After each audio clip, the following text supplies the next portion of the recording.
చాలామంది కపుల్ అడిగే basic doubt ఏంటంటే ప్రెగ్నెన్సీ అనేది మాకు ఎందుకు కన్ఫర్మ్ అవ్వట్లేదు, మేము చాలా ట్రీట్మెంట్స్ తీసుకుంటున్నాము. సో వాళ్ళ యొక్క రిపోర్ట్స్తో పాటు వస్తూ ఉంటారు. వాళ్ళ బయట చేయించుకున్న స్కానింగ్ రిపోర్ట్స్తో పాటు మేడం మాకు ఈ రిపోర్ట్స్లో ఇలా వచ్చింది, సో ఫాలికల్ అనేది రప్చర్ అవ్వలేదు అని చెప్పారు, ఫాలికల్ సైజ్ ఇంప్రూవ్ అయింది బట్ ఇట్ డింట్ రప్చర్ అన్నట్టుగా వాళ్ళు ఎక్స్ప్లెయిన్ చేసి మనకు చెప్తూ ఉంటారు. అసలు ఈ టెర్మినాలజీ అంటే ఏంటి, what do you mean by unruptured follicle, egg విడుదల అవ్వకపోవటం అంటే ఏంటి? సో ఎగ్ విడుదల అవ్వటం అనేది it is a procedure naturally occurs in every female body after attaining puberty అనమాట. సో మెన్స్ట్రువల్ సైకిల్స్ రెగ్యులర్గా రావాలన్నా ఓవులేషన్ అనేది every month between 10th day to 20th day మధ్యలో అనేది ఫాలికల్లోంచి ఒక ఊసైట్ అనేది రిలీజ్ అవుతూ ఉంటుందన్నమాట. సో యూజువల్గా ప్రెగ్నెన్సీ ప్లాన్ చేసుకోవాలి అనుకున్న వాళ్ళు యూజువల్గా ఫర్టైల్ పీరియడ్ ఎప్పుడంటే పీరియడ్ వచ్చిన 10th డే నుంచి 20th డే అనేది మనం కన్సిడర్ చేస్తాం. సో ఈ టైంలో mostly it is a fertile period, ఎందుకంటే ఓవులేషన్ అనేది న్యాచురల్గా బాడీలో జరుగుతుంది. సో కొంతమందికి ఏంటంటే ప్రెగ్నెన్సీ అనేది డిలే అవుతూ ఉంటుంది, ఈవెన్ మెడిసిన్స్ వాడినా ప్రెగ్నెన్సీ అనేది కన్ఫర్మ్ అవ్వదు. సో దానికి వన్ ఆఫ్ ద రీజన్ ఏంటంటే ఎగ్ అనేది బాడీలోంచి విడుదల అవ్వకపోవటం. సో అన్రప్చర్డ్ ఫాలికల్ అనమాట. సో వీళ్ళకి ఎగ్ అనేది కొంతమంది సైజ్ ఇంక్రీజ్ అవుతూ ఉంటుంది, ఫాలికల్ సైజ్ ఇంక్రీజ్ అవుతూ ఉంటుంది కానీ ఎగ్ అనేది విడుదల అవుతుంది, అదొక సిస్ట్ కింద ఉండిపోవటం జరుగుతుంది అనమాట.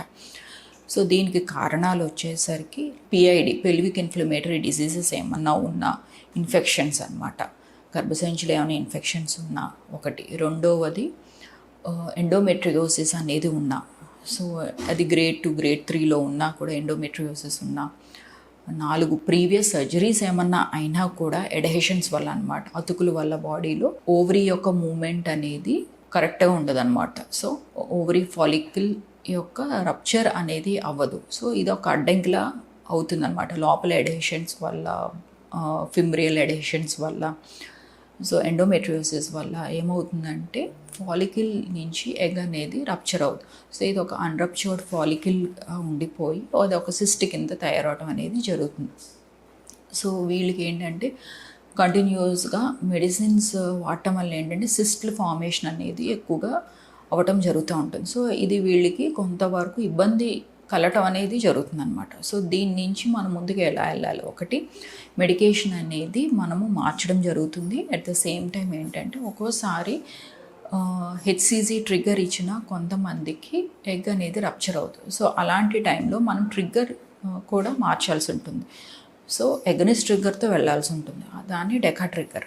సో అది మార్చినా మనకి ఎగ్ రిలీజ్ అవ్వకపోయినా, ఫాలికల్ రప్చర్ అవ్వకపోయినా, సో సెకండ్ టైం ఏం చేస్తాము, కొంతమందికి ఫాలికల్ సైజ్ ఒక సర్టన్ సైజ్ వచ్చిన తర్వాత ఫాలికల్ రప్చర్ అవ్వటం కానీ ఎగ్ రిలీజ్ అవ్వటం అనేది కష్టమవుతూ ఉంటుంది. సో ఆ సైజు వరకు వెళ్ళనివ్వకుండా ముందే మనం ట్రిగ్గర్ ఇవ్వటం వల్ల ఏమవుతుందంటే ఫాలికల్ ఈజీగా రిలీజ్ అయ్యి సిస్ట్ ఫార్మేషన్ అవ్వకుండా ఎగ్ అనేది రిలీజ్ అవుతూ ఉంటుంది. సో ఇలా చేసినా కూడా అవ్వట్లేదు అని అంటే థర్డ్ డెఫినెట్గా వీళ్ళకి ఏమన్నా పెల్విక్ కంజెషన్ ఏమన్నా ఉందా, లేకపోతే అడేషన్స్ ఏమన్నా ఉన్నాయా, లేదా ఎండోమెట్రియోసిస్ ఏమన్నా ఉందా అనేది మనం ఒక 3D perfect 3D pelvic scan అనేది చూసుకోవాలి. సో వన్స్ చూసుకుని దాన్ని మనం కన్ఫర్మ్ చేసుకున్నాక అవసరం అయితే ఆ ఎడేషన్స్ని, ఆ బ్లాకేజెస్ని, అట్ ద సేమ్ టైం ఎండోమెట్రియోసిస్ని ఒక చిన్న లాప్రోస్కోపీ పద్ధతి ద్వారా మనం దాన్ని క్లియర్ ఆఫ్ చేయొచ్చు అనమాట. సో క్లియర్ ఆఫ్ చేసిన తర్వాత ఇమీడియట్గా చాలామందికి ఏదైతే ఈ ప్రాబ్లం ఉందో దీన్ని వాళ్ళు అధిగమించవచ్చు. బట్ స్టిల్ ఇంకా పర్సిస్టెంట్గా అలాగే ఉంది అని అంటే డెఫినెట్గా వాళ్ళు కొంచెం హయ్యర్ ప్రొసీజర్స్కి వెళ్ళాలి. అండ్ ఎర్లీగా వాళ్ళకి ప్రెగ్నెన్సీ అనేది వచ్చే విధానాల్లో వన్ ఆఫ్ ద థింగ్ ఏంటంటే ఐవీఎఫ్. ఇందులో ఏం చేస్తామంటే ఎగ్స్ని మనం నేరుగా రప్చర్ అవ్వకముందే మనం కలెక్ట్ చేయడం జరుగుతుందన్నమాట. సో మనం ఎగ్ని సేవ్ చేస్తాం అనమాట, వేస్ట్ అవ్వకుండా బాడీలో. సో వన్స్ ఆ ఎగ్స్ని మనం కలెక్ట్ చేసుకున్నాక న్యాచురల్గా బాడీలో అవ్వాల్సిన ఫర్టిలైజేషన్ ఏదైతే ఉందో దాన్ని మనం బయట ల్యాబ్లో చేస్తాం. వన్స్ ఫామ్ అయిన డే 5 ఎంబ్రియోని మళ్ళీ యూట్రస్లో ఇంప్లాంట్ చేయడం జరుగుతుంది. సో వీళ్ళు ఇమీడియట్గా ప్రెగ్నెన్సీ అనేది కన్ఫర్మ్ అవుతుంది. ఐవీఎఫ్ అంటే ఏంటో మీకు ఒక అవగాహన అనేది మన ప్రీవియస్ వీడియోస్లో చెప్పడం జరిగింది. సో ఇందులో ప్రొసీజర్ దగ్గరికి వచ్చేసరికి అసలు ఐవీఎఫ్ స్టిమ్యులేషన్ అంటే ఏంటి, స్టిమ్యులేషన్ అంటే ఏం చేస్తారు, ఇందులో దీని డ్యూరేషన్ ఎంత అని మనం తీసుకుంటే, డ్యూరేషన్ ఆఫ్ ఐవీఎఫ్ మనకి యూజువల్గా 10 days ఉంటుందండి. Or sometimes it may prolong to 12 days, or sometimes ఎర్లీగానే 8 days స్టిమ్యులేషన్ అనేది కోర్స్ ఆఫ్ ట్రీట్మెంట్ అనేది తగ్గించడం జరుగుతుంది, depending upon the patient response అనమాట. సో అసలు ఐవీఎఫ్ స్టిమ్యులేషన్లో ఏం చేస్తారు? సో ఐవీఎఫ్ స్టిమ్యులేషన్ అనేసరికి ఫస్ట్ ఆఫ్ ఆల్ మీకు మీ స్కాన్ చూసి ఆ తర్వాత మీ బ్లడ్ టెస్ట్లు అనేది మనం చూసుకుని, సో ఇవి రెండు మనకి బాగున్నాయి, మీ డాక్టర్ బాగున్నాయి అని అంటే దెన్ మనం ట్రీట్మెంట్ అనేది స్టార్ట్ చేయడం అనేది జరుగుతుంది.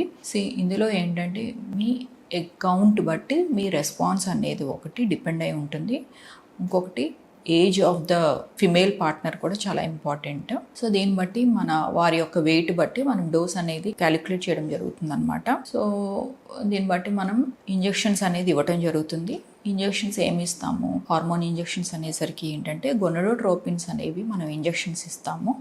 అది FSH LH కాంపనెంట్ ఉన్న హార్మోన్ ఇంజెక్షన్స్ అనేవి ఇస్తాము. సో దీన్ని మనము కంటిన్యూస్గా ఆల్టర్నేట్ డే స్కాన్స్ చేసుకుని రెస్పాన్స్ బట్టి డోస్ ఇంక్రీజ్ చేయడం లేదా డిక్రీజ్ చేయడం అనేది జరుగుతుంది. సో మధ్యలో కూడా దీని రెస్పాన్స్ బట్టి మనము ఇంకొక ఎక్స్ట్రా ఇంజెక్షన్ అనేది యాడ్ చేయాల్సి ఉంటుంది. కొన్ని సందర్భాలు దాన్ని యాంటగనిస్ట్ అంటాం, సిట్రోలిక్స్. So depending upon the growth బట్టి ఒక్కొక్కసారి గ్రోత్ హార్మోన్ లాంటివి కూడా యాడ్ చేయడం అనేది జరుగుతుంది. సో మనం 10వ రోజు మనం ఎగ్స్ సైజెస్ ఎలా పెరిగాయి, సో ఎగ్స్ అనేది ఫాలికల్స్ అనమాట, ఫాలికల్ సైజెస్ బట్టి మనము ట్రిగ్గర్ ఇంజెక్షన్ అనేది ఇస్తాము. ట్రిగ్గర్ అనేది చాలా ఇంపార్టెంట్. సో ట్రిగ్గర్ ఎప్పుడు ఇస్తాము అంటే మనకి హార్మోన్ టెస్ట్ బాగున్నప్పుడు, అలాగే ఎగ్స్ మనకి కావాల్సినవన్నీ మినిమం నెంబర్తో ఉంటే, రెస్పాన్స్ బాగున్నప్పుడు మనం ట్రిగ్గర్ ఇంజెక్షన్ అనేది ఇవ్వటం జరుగుతుంది అనమాట. సో ట్రిగ్గర్ అంటే ఎగ్స్ విడుదల అవ్వటానికి ఇచ్చే మెచ్యూరిటీ కోసం ఇచ్చే ఇంజెక్షన్ అనమాట. సో వన్స్ ట్రిగ్గర్ ఇంజెక్షన్ ఇచ్చిన 36 hours మనము ఫాలికల్స్ అనేవి రిట్రీవ్ చేస్తాం అనమాట. ఫాలికల్స్ మనం ఎగ్స్ అనేవి కలెక్ట్ చేస్తాం. సో 36 hours తర్వాత ఫాలికల్ యాస్పిరేషన్, ఓవం పికప్ అంటాం. సో ఓవం పికప్, ఎగ్స్ని కలెక్ట్ చేయడాన్ని ఓవం పికప్ అనమాట, OPU ప్రొసీజర్ అంటాం. సో వన్స్ ఆ ఫాలికల్స్ని యాస్పిరేట్ చేసిన తర్వాత సో ఇమీడియట్గా మనకి ఎంబ్రియాలజీ ల్యాబ్లో ఎంబ్రియాలజిస్ట్కి ఏవైతే మనము ఫాలికల్స్ కలెక్ట్ చేసామో వాళ్ళకి ఇచ్చిన తర్వాత వాళ్ళు ఎన్ని oocytes ఉన్నాయి అనేది వాళ్ళు చెక్ చేస్తారు. సో వన్స్ మనకి మెచ్యూర్ oocyte వచ్చిన తర్వాత it is useful for IVF అనమాట, ICSI ప్రొసీజర్కి. వన్స్ వచ్చిన oocytesని ఏ రోజైతే మనము ఈ ఫాలికల్స్ అనేవి యాస్పిరేట్ చేస్తామో ఆ రోజు ఫిమేల్ పార్ట్నర్ దగ్గర మనం oocytes కలెక్ట్ చేసుకున్న రోజే మేల్ పార్ట్నర్ నుంచి స్పర్మ్ శాంపుల్ అనేది కలెక్ట్ చేస్తాం.